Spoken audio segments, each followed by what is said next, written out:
नमस्कार.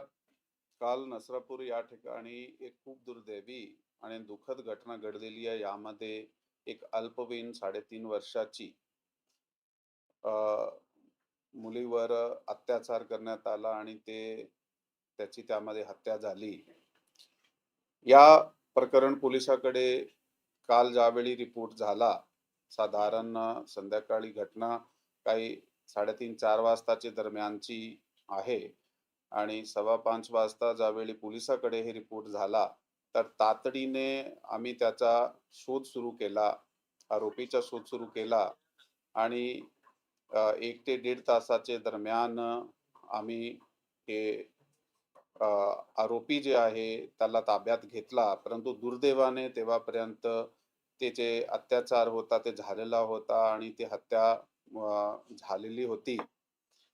या प्रकरणामध्ये BNS कायद्याप्रमाणे 137(2), 103, 64, 74, 140(1), 140(3), पॉक्सो कलम 46812 तहत FIR क्रमांक 169/2026 राजगड पोलीस स्टेशन या ठिकाणी दाखल करण्यात आलेली आहे.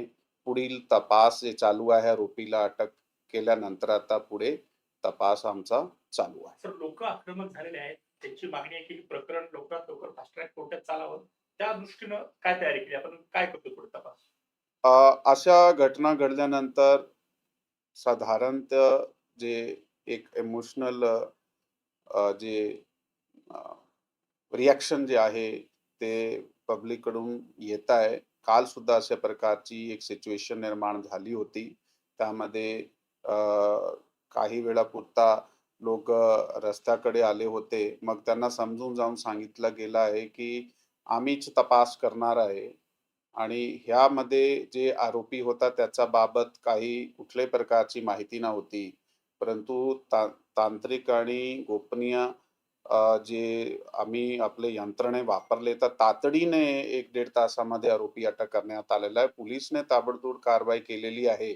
आता तुम्ही आमचं सहकार्य करा. ते लोकांनी काल ऐकलंय, सहकार्य केलाय. ते शांततेने आहे. ते प्रोटेस्ट करताय, परंतु ते शांततेने आहे आणि पोलिसाच्या सहकार्य करत आहात. आणि आपला जे म्हणणं आहे की नक्की या केस जे आहे ते तातडीने ह्याची चार्जशीट केली गेली पाहिजे. हे आश्वासन आम्ही काल सुद्धा लोकांना दिला होता आणि हे फास्ट ट्रॅक पद्धतीने चालला पाहिजे आणि आरोपीला सक्त ते सक्त जे पनिशमेंट आहे ते भेटली पाहिजे. यासाठी आम्ही प्रयत्नशील आहात. त्याप्रमाणे तपास आमची विशेष टीम करत आहे. या आरोपीची काही गुन्हेगारी पार्श्वभूमी आहे का? याआधी त्याच्यावरती काही गुन्हा दाखल असल्याची माहिती ह्या आहे का? आरोपीचे विरुद्ध अगोदर अशाही प्रकारचे गुन्हे आहेत. ते 1998 मध्ये त्याच्या विरुद्ध एक विनयभंगाचा गुन्हा होता. त्याच्यानंतर 2015 मध्ये त्याच्या विरुद्ध एक विनयभंग आणि पॉक्सो गुन्हा होता. ज्यामध्ये पॉक्सो आणि विनयभंगाचे कलम होते. त्यातून त्याचा 2019 मध्ये केसमधून ॲक्विटल झालेला आहे आणि हा 65 वर्षाचा व्यक्ती आहे. पण त्याची प्रवृत्ती तशी आहे, असं आमचे तपासामध्ये निष्पन्न झालेलं आहे. तो डेली वेजर आहे. असाही गावात काम करत आहे. इकडे-तिकडे काही ठिकाणी. जी. Thank you. जय हिंद, जय महाराष्ट्र. कासवाची मुलगी तिथं नक्की कशी आली? खेळताना ती बाहेर पडलेली होती. त्याची नक्की काय प्राथमिक माहिती होती? CCTV मध्ये तो मुलगा गोठ्यामध्ये घेऊन जाताना पाहायला मिळतोय. मुलगी नक्की कोणत्या कारणासाठी बाहेर पडलेली होती की घरातून घेऊन गेली? ही आता ती आजीकडे आली होती.